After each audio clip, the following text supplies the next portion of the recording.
Okay, Hafiday and welcome back. Hope you had a good time, a good short break. We'd like to transition now to the next workshop where we have Samantha Taitno, the Executive Director of Manyetlu, and Sarah Harrell, who's the Project Director of the Partnerships for Success Grant and the Acting Supervisor of the Prevention and Training Branch. So without further ado, let's welcome Sarah and Samantha.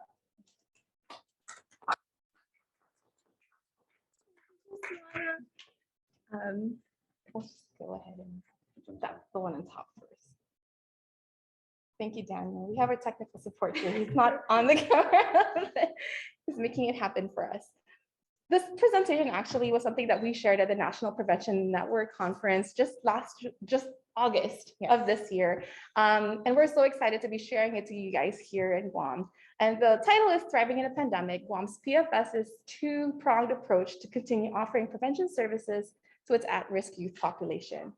Again, my name is Sarah Harrell, and I have here with me Samantha Taitno, who is the Executive Director at Manyetlu. Yes, good afternoon, everyone. Excited to be here. Our team is actually a three-person team. We have Dr. Tim Dela Cruz as part of our team as well, but unfortunately he can't be with us here today, but we will be sharing some of the highlights as well that Gala had shared as part of our accomplishment as a team. Sure that. Sorry. So I want to start as soon as I figure out this mouse. I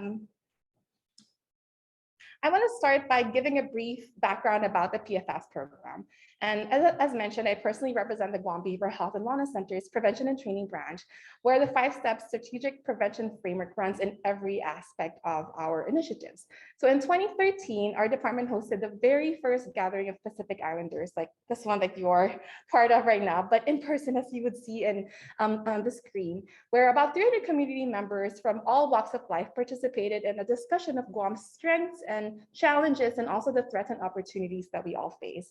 And at the end of this event, we were so proud because those who were present came up with a shared vision for our island community. And that is, we want our island to be empowered and committed to making healthy decisions for themselves and for others around them, like their family members and friends. So in line with that vision, the community also outlined 5 pillars that will propel prevention initiatives to success, which became the foundation for Guam's PFS program. So first, they said that inclusion and engagement of community members in the planning and facilitation is vital in any program planning for prevention services. They also said that youth who are empowered to be role models for their families and peers need to be part of that, need to be integrated into that process. There also has to be clear and effective communication, strong and involved leadership, including the traditional and our decision leaders in the community. So not just the elected leaders, but also our faith-based groups or even the youth groups. They all have leaders and decision leaders within their community segments. And lastly, an environment that we need our people to feel safe in an environment so they can make healthy choices for themselves. We successfully competed for the SPIF PFS grant from SAMHSA, which allowed 10 various community partners to plan and implement 6 evidence-based programs from 2015 through 2018. And in our evaluation, we learned that we were most effective and impactful when we implemented these EBPs or evidence-based programs as part of a classroom curricula. Also, when there were strong collaboration between our prevention practitioners and the administrators, when the teachers and the counselors who interact with the youth almost on the daily also champion prevention in their daily work with the students. And lastly, when the youth are able to participate in the programs as part of their class activities. So with these lessons learned, we once again applied and were successfully awarded a second SPIF or PFS grant. So the 2018 version, which is the one that we are on right now, was awarded to address underage drinking and 2 other local priorities. Based on data reported by Guam's epidemiological work group, the island's rate for youth substance use, particularly in tobacco and e-cigarettes, as you've heard in the plenary presentation by Dr. David, Kara, and Audrey today, is markedly higher than the national average. So for this reason, we chose to focus our PFS grant funds to address these 3 substances, particularly among youth who identify as Pacific Islanders or those who are Chamorro, Chuukese, or other Micronesian ethnicity, and also students who are attending local public school system. So we know what works for prevention initiatives, and we also learned that this is where we are at the time the grant was awarded. There was problematic use of substances among our youth in the public school systems in Guam DOE. There's high risk and high need populations in the local public school system. But we also have community members who are already championing prevention infrastructure or prevention initiatives in our community systems. And we want to leverage those skills and resources that we've already invested our funds and also our resources and efforts on. So the grant team set out to achieve these two overarching goals. Truthfully, we wanted to eradicate poverty and solve all of the mental health issues. No, I'm just kidding. We want to be relevant, right, with what we know during our needs assessment. So our goals were to have GDOE students to receive appropriate services for their alcohol and also their tobacco and nicotine use. And then secondly, to minimize any recidivism or repeat offenses among the students. So to fulfill them in the next 5 years, our objectives were to increase in-school screening and assessment.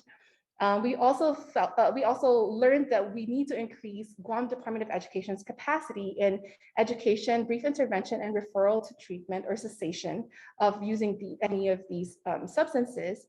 We also wanted to increase the students' perception of harm towards alcohol, tobacco, and e-cigarettes. And lastly, we wanted to decrease repeated offenses by really addressing the root cause of the issues or the risk, and by addressing the risk and protective factors that surround the child's behavior. So the grant team took a two-pronged approach in fulfilling these objectives. First, between our department, Guam Behavioral Health and Wellness Center, and the Guam Department of Education, we plan to introduce evidence-based universal screening so that all students are assessed of their attitudes and behavior towards substances, and ultimately identify their level of risk for substance dependence. So really catching the issues or the problems before it even happens or before the onset. So from there, those who categorize or were identified as low or moderate level of risk are referred to prevention programs, while those who show as high risk and are referred to the currently existing substance abuse intervention program. We also plan to work with local nonprofit organizations, especially those who previously showed success in their prevention EDPs, Manielo being one of them, to offer and integrate their programs into the school curricula. So each organization was expected to choose a grade level, elementary, middle, or high school, to offer prevention resources within the schools. So, it was a very well thought and strategically developed plan. We wanted general student population to receive universal screening or strategies. We also wanted to introduce universal risk assessments to be facilitated potentially by school counselors or perhaps a more fitting people in the school system who are already in direct or close contact with the students. And then those who have lower moderate risk categories of their level of risk will not have to wait until the substance abuse intervention program, which is really a treatment program, will not have to wait too long to even get those services, because they will be more readily referred to receive evidence-based programs that are prevention focused. So in our conversations with GDOE, shout out to Ms. Nadine Cepeda and the Student Support Services Office, we mapped out the current status of prevention initiatives made available to the students identified as at risk. And it looks like this. This is, of course, very simplified. There's a lot more players, but this is like like whenever a student is identified as at risk from either the office discipline office or a self-report or even the child study team, they go just directly to a treatment program. So as you see here, there was only one in-house option to help students displaying risky behavior. So with PFS's systems and community level approach, we were all excited to fill the gaps and expand the in-house behavioral health services to more effectively serve and take care of our youth. But then 2020 happened. So some of the programmatic challenges and ethical dilemmas that we encountered as a result of the pandemic include all of the in-person classes were, of course, discontinued. So we lost our ability to directly access what would have been a captive audience in the classrooms. Second, the evidence-based programs that we plan to implement, they were not readily available for online classroom facilitate or online platform facilitation. Also, the champions that we found in the classroom, specifically the counselors who were supposed to facilitate and who were willing to facilitate the risk assessment and the referral of students, they were tasked to focus truancy to basically other COVID-related activities, which understandably was the highest priority at that time. So essentially, we lost that important step of risk assessment to receive students who showed only low or moderate level of risk. So the past almost 2 years post the outbreak of COVID-19 had been ironically eventful, even when everything felt like it was at a standstill, right?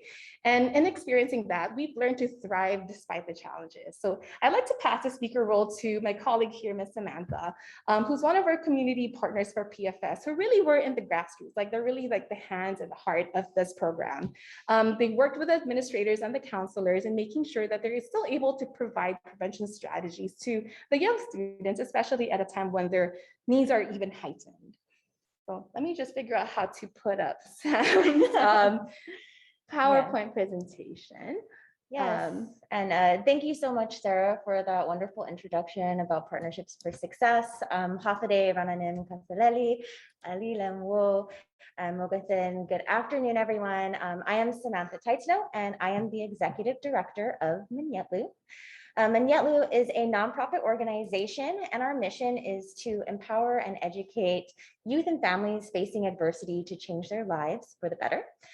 We do that, and we work towards that mission through a variety of different programs, from our youth mentoring program to being able to bring community-based activities into the communities where people might have a hard time with transportation. Also, we have a multitude of growing programs. A multitude of growing programs where we're able to staff a multilingual team who are able to work with those who are coming from the freely associated states through workshops and case management. I hope you guys can see my slides. I don't know. But sort of moving on. Okay. So today I'm here to talk to you about our prevention program that we are doing with the Partnerships for Success. So Sarah had talked about the first time that we had received that grant, and we were fortunate enough to be part of that. And during that time, we were working with third graders, and we had actually already taken a school-based approach. The curriculum that we had selected was Positive Action. And it's a really great curriculum that kind of builds around the idea that if kids feel good and positive about themselves, they're going to make good and positive choices. So coming into this round of Partnerships for Success, we were excited to be awarded the elementary level prevention strategy. And so this time around, we proposed to work with 4th and 5th graders in 3 of our GDOE schools during a before school breakfast club. Again, we loved the Positive Action curriculum, so we stuck with that for our selective strategy, which was for our low to moderate risk students. And then for our universal strategy, we selected a really fun curriculum called Brain Power. And Brain Power is, it was developed by NIDA, and it takes kids through a bunch of different missions to learn about how drugs, tobacco, and alcohol affect the brain. So we were ready to go. We had started making connections with our schools. Our team had started to prepare for everything, and just sort of like how Sarah was talking about, and then COVID. And so, of course, this changed a lot of things. Some of the challenges that we first saw were the fear and uncertainty, which was worldwide. As I mentioned in the beginning, all of our programs were really community-based. So our team was not prepared to work from home. In previous years, we would roll our carts down to schools with all of our supplies. We would set up our pop-up tents in parks or basketball fields or basketball courts, and then we would just run our programs like that. So infrastructure-wise, we were not ready to kind of switch into the virtual world. Along with that, looking at the community, students, parents, and schools were just not ready sort of for this distance learning. So we knew that things were going to have to change with our program. And one of the first things that we did was made sure that we were supporting our team at home. And so this included being able to do regular check-ins with people, ensure that people had flexible schedules. I mean, now almost everyone is at home. So being able to work with our team to make sure that they're taking care of their mental health and their family's mental health, while trying to deal with all of these ups and downs that we were experiencing during the first part of the pandemic. Fortunately, our grant allowed us to purchase equipment. So we were able to purchase laptops, and then also other things like the nifty little ring light in this picture, so that when it came to virtual implementation, which we knew was going to be inevitable, we were going to be ready for it. Also, thanks to the Peace team, we were able to leverage a lot of online training. And we also found additional training online for like virtual teacher training, so that our team felt prepared when it came time to implementing. After sort of making sure that our team was supported, and that's truly an ongoing effort, we kind of looked out and we realized, hey, these 4th and 5th graders that we were working with, they're not ready for this. The parents aren't ready for this. So it's really time to start supporting the parents and families. And so we started to do a lot of social media posts, providing parents, families, caregivers, and kids different tips.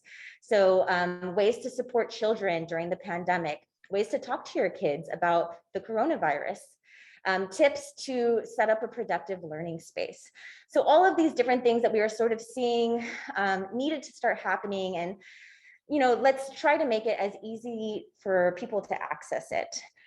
Fortunately, we also had a wonderful partnership at the beginning with Kadu, and we had the Kadu Caregivers Program. And so we were able to provide weekly meals to some of the families in the communities that we worked in. And at the same time, we were able to pass out all of these tips. So we print them out, pass them out. Our other project, the Micronesian Resource Center, also did a lot of translations about COVID. And so we made sure that we were providing all of this different kind of information to them, to make sure we're also kind of keeping connected with them, making sure that we understand what needs they're having. And additionally, the donations of food, supplies, was always great to be able to pass out. So we're making sure that we're taking care of our team. We're looking at supporting our parents and our families. And then being the youth serving organization we knew we needed to keep kids connected. And so that's when we developed Nenny News. So Nenny News, it's so close to my heart because it was such a wonderful and great program. So it really started off with being a way to provide kids with kid-friendly information about COVID and about the different regulations and restrictions that were being put in place, and having that all in their voice. So Nenny News was all kids kind of being the news anchors for this show. It was 3 to 5 minutes an episode. We had episodes that were about what is the coronavirus, staying connected while staying away. And then we began to start highlighting the different ways that kids were staying happy and healthy at home. And so it was really beautiful because we would receive videos and episodes of kids cooking, exercising, gardening. And it wasn't just videos that were coming from here on Guam, but we were also getting people with connections to Guam submitting videos from all over the states. So we were able to kind of connect all of the kids with roots in Guam through this wonderful little short show. And we also had a partnership with PBS University where all of these like little mini episodes were aired. Nenny News. So when all of this is all happening, we also realized, hey, we have to make sure that we are ready to actually present our curriculum in whatever way we need to. So we turned to creating local content that was adapted for the virtual world. So for Positive Action, the way that the curriculum at the 4th and 5th grade level works is it's a bunch of little stories that teach kids kind of little examples of things to learn in life and things to think about. And so instead of getting onto a Zoom and reading these stories out loud, what we did is we hired someone to make a bunch of little animations. And the really great thing about this was we were able to work with the animators to make sure that the cultural references made sense. The kids look like kids that you might see here. I remember there was something about snow skiing and we changed it into a water-based sport instead. So we were really able to customize this so that kids can really relate to. For Brain Power, it came with a live action sort of video, and it was a little bit dated. Sarah saw it, it was a lot of bit dated. And so we were very fortunate that one of our staff members, Anya, was up for the task of being one of the stars. And she just happened to have a 4th and a 5th grader in her household who they were also willing to be part of this. And so we were able to adapt 7 episodes of this Brain Power curriculum and have it all kind of just done here on Guam. And so I actually have a little bit of a snippet for you guys today.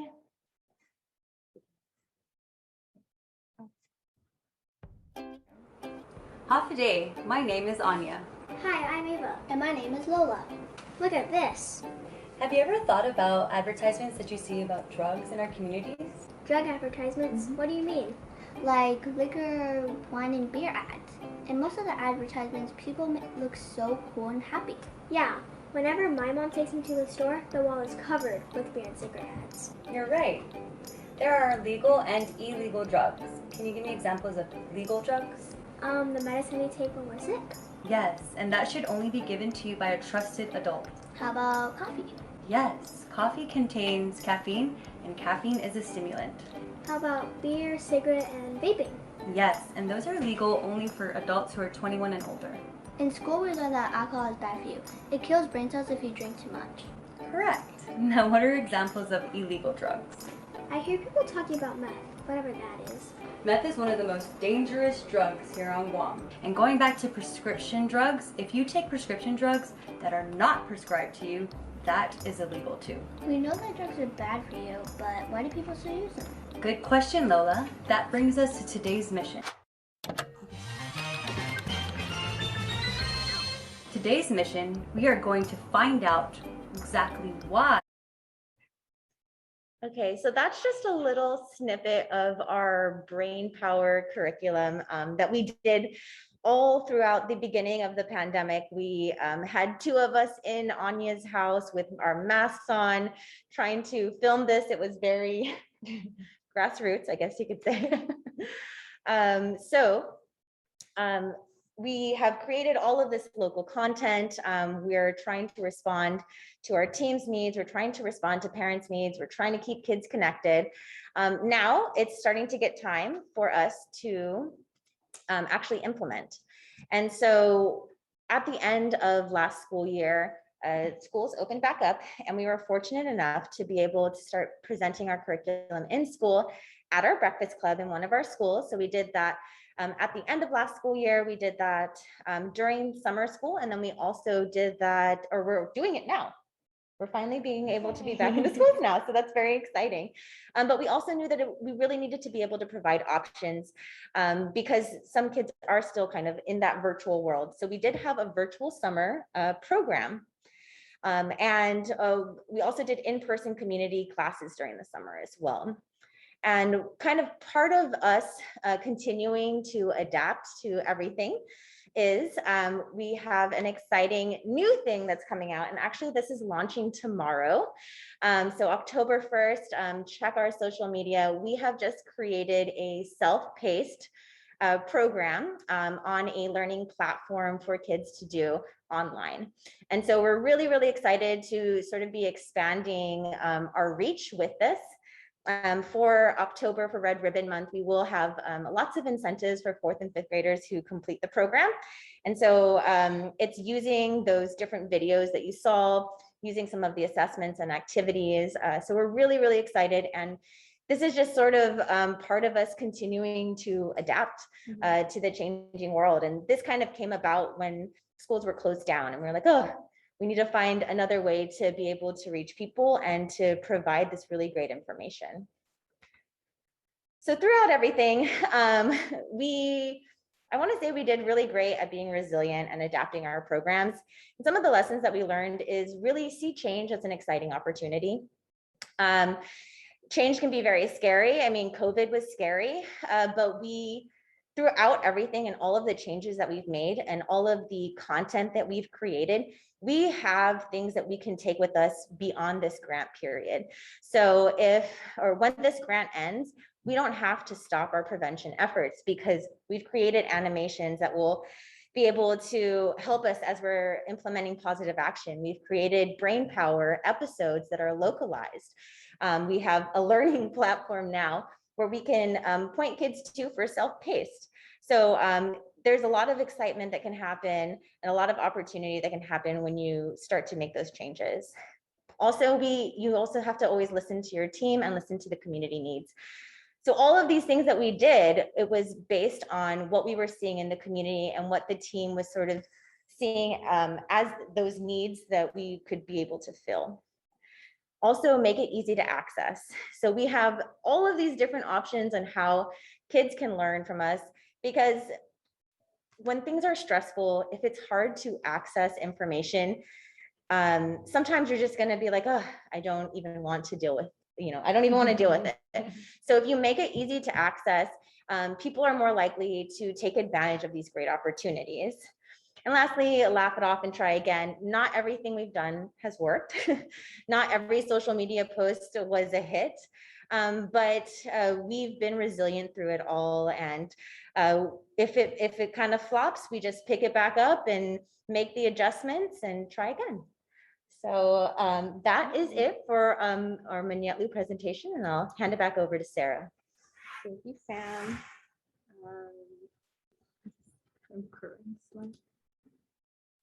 Yep.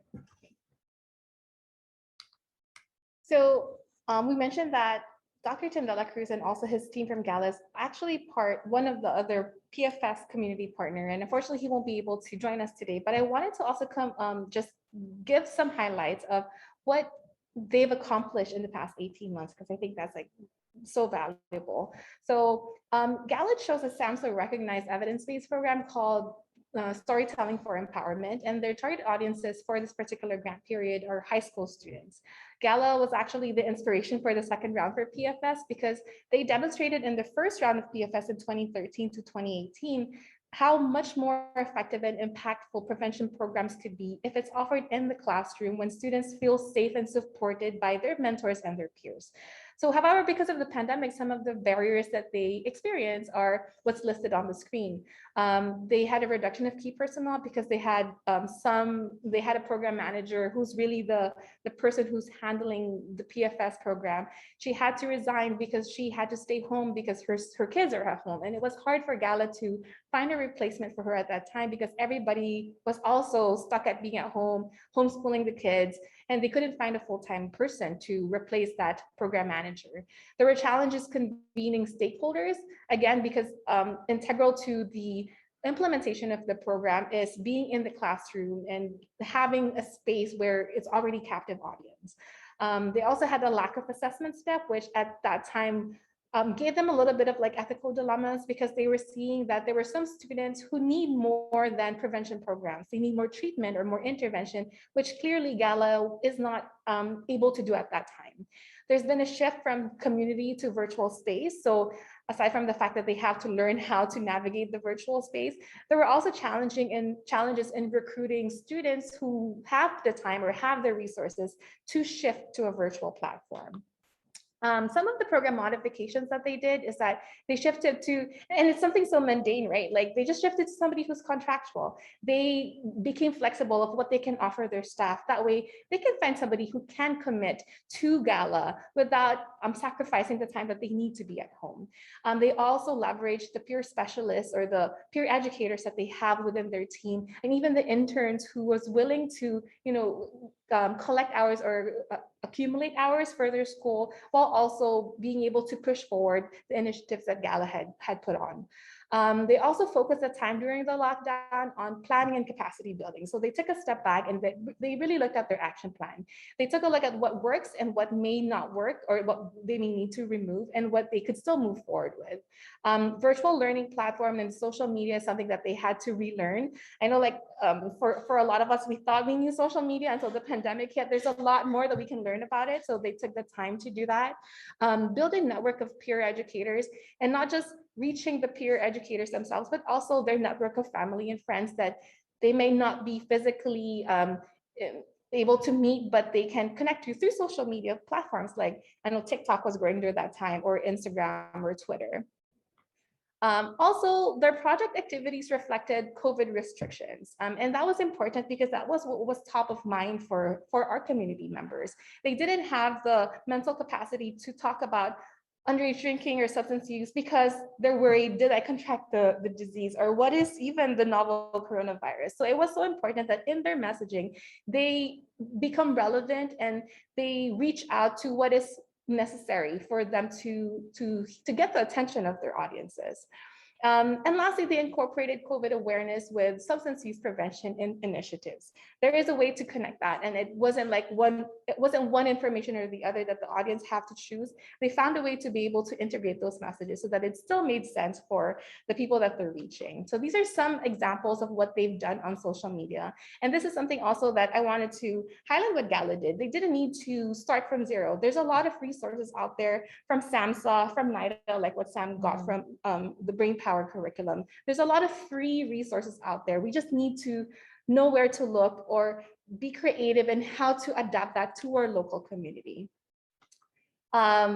They went online. So this is a picture of some of the webinars that they facilitated, really using, I think like this is one of the parents of their, one of the students that they serve. They got her as a volunteer too, and she did like an opening exercise just to get the kids involved and not like be bogged down with like 45 minutes worth of PowerPoint presentation, because we know kids don't have that much attention span. They also looked at being creative with like scheduling, like how much time do we have these students for, or how much time are adults really willing to give to go on Zoom webinars. So they created, or they recreated or recalibrated their program so that it fits the needs and the capacities of their audiences. So on a systems level approach, now I want to shift to what Guam Behavioral Health, the organization that I represent, what we did to support our community partners like Manielo and Gala throughout this time. So we in the department also did our share in approaching the situation differently so we can continue to serve our at-risk populations.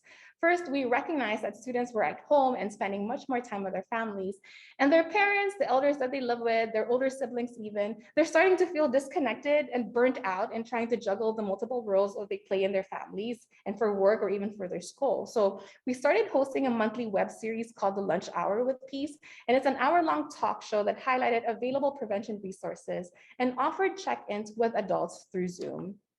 Second, considering the new demands of being able to facilitate prevention programs online, the team started to offer training opportunities that aims to hone our community partners' hard and soft skills in online classroom management, like health literacy, even plain language, stress management, and virtual learning teaching styles and methods.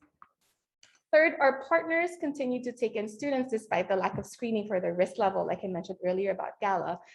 So from there, we started to notice among student participants who may need other resources further in the spectrum of behavioral health services, either for intervention or treatment, which clearly was beyond our capacity as prevention practitioners. And we had to recognize that we cannot put ourselves in a situation where we over promise and under deliver. So because of that, our team decided to bring in a sister program within our department, and you'll actually meet some of their members tomorrow in one of our plenary sessions. It's Project Link, was able to provide youth-centered risk assessment and wraparound services. So we updated our program implementation protocol, wherein the needs assessment results are manually filtered by our partners to identify the students who may potentially be at higher risk level. So both the parents and the students are referred then to Project Link for a formal assessment for service needs. And today, the partners introduce all of their student participants to Project Link at the tail end of their program implementation so that the students can volunteer to receive services from the program if they wish to. And lastly, despite the shifts in priorities for our champions at Guam Department of Education, we nurtured that relationship with them so that once they are ready to jumpstart, hopefully very soon, on implementing the universal risk assessment, we can hit the ground running. So in the past year, for example, we completed a virtual training for SBIRT, which is the Screening, Brief Intervention, and Referral to Treatment, which is the toolkit in facilitating the universal screening that we want to integrate into GDOE as part of their services. We're also in contact with them as they plan the updates to their student procedural manual, which will now hopefully include screening protocols among 7th and 10th grade students. Just to sum up our presentation, we felt that there were 5 main lessons that really helped in our team to not just survive, but thrive throughout this pandemic. First, we learned firsthand how useful and effective the 5-step strategic prevention framework is. If you haven't been trained on that, please contact the Peace office at staff@peacecom.org. I'm looking at Tristan, who's our training coordinator. It's a very important and very, it's foundation for anybody who is doing prevention work. Because if we didn't believe before the pandemic about SPIF, we surely are believers now because we lived it. It's an effective iterative process that allows programs to adjust to environmental changes beyond our control as service providers. It also gives permission to stop and go back to understand what new needs emerge among our target audiences and recalibrate our capacities and our plans so that we are responsive, we're relevant, and offer effective solutions for our audiences. Second, we had to remind ourselves to stop ticking boxes. If we are committed to getting things done, we had to get things done right. We went back to what our community had told us will give us the highest chances of success. In particular, one of the key pillars that we revisited and refocused on is safe and healthy environment.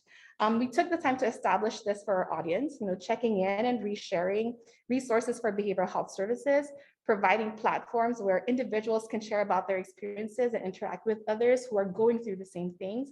With our environment now being on a virtual platform, we also had to make sure that our audience feels safe and able to fully, genuinely participate in this new norm. So before we went into sharing the content of our evidence-based programs, we were processing the next steps for these past months, and we've discussed how didactic program information, like what we teach on a daily during the workshops, but considered head knowledge.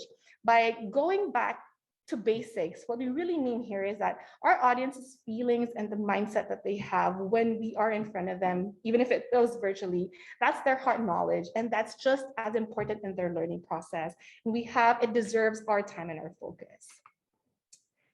Third, success is subjective and we define it. I mean, sure, it's ironic because it's Partnerships for Success, the name of our program, but sure, we didn't get to implement the universal screening and referral as we originally planned, but the administrators were still so willing to make referrals to the program partners, to Manielo and to Gala.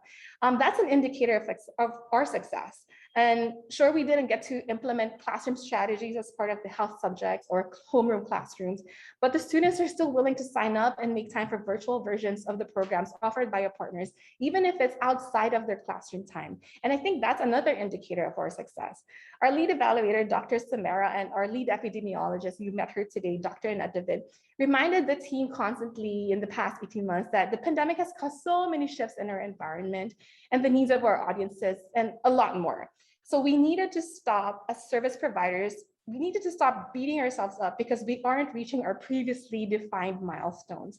Instead, we also have to shift and adjust to our environment. The strategic plans that we have, they're kind of like roadmaps that we use to take us to our final destination. But as long as our end goal is clear and intact, whichever reroutes we need to take or recalibration on our GPS or our roadmaps, as long as we know where we want to get to, which is being able to serve at-risk students with appropriate behavioral health services, it will lead us all there. Many of you had probably learned this in your own experiences. We definitely took advantage of our community's ability to connect online, especially with a young target demographic. We challenged ourselves to acquire and leverage resources that are available to keep us connected to them. And yes, that included learning how and when to unmute on Zoom, and maybe a couple of TikTok challenges. I think Sam's going to demonstrate now. I'm just kidding. I don't remember, but if you watch Brainpower, you will see us doing it. We did do a TikTok There's dance. a cameo of, Yeah. So lastly, and this is the most personal to me, I know I'm getting like the 5-minute mark soon. We had to remind ourselves that we as prevention practitioners and service providers, our needs matter too. I'm just gonna say that out loud. Our service providers, our needs matter. What really kept me going personally was being able to connect with our partners and our mentors, Sam and Tim and Audrey, and also Dr. Samara and Dr. David.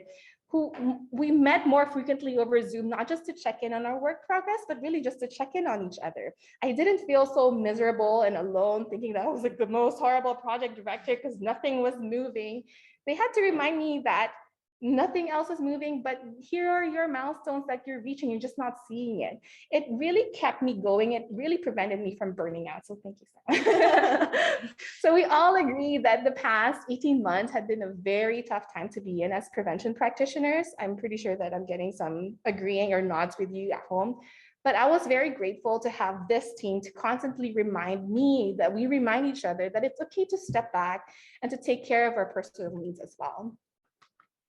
So I want to thank you all for your time, for listening to what we have to share. So at this time, I don't know if there's still time for feedback or questions from our audiences, but I want to share that you can reach us all directly, including Dr. Tim Dela Cruz, who's not here, but part of this team, using the email addresses that you see on the screen, or if you'd like to see more about the programs that the PFS program has had to share for our students or in our youth, the Instagram handles are also on the screen. That's about it. So as of right now, just mainly good feedback. Yay. Nadine says, absolutely great programs to support the students.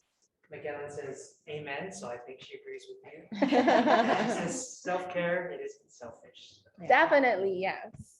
And sometimes we have to remind ourselves that, right? Yes. We're not being selfish just because we need to take the time out for ourselves to kind of like replenish our ability to care. Yay. Yeah.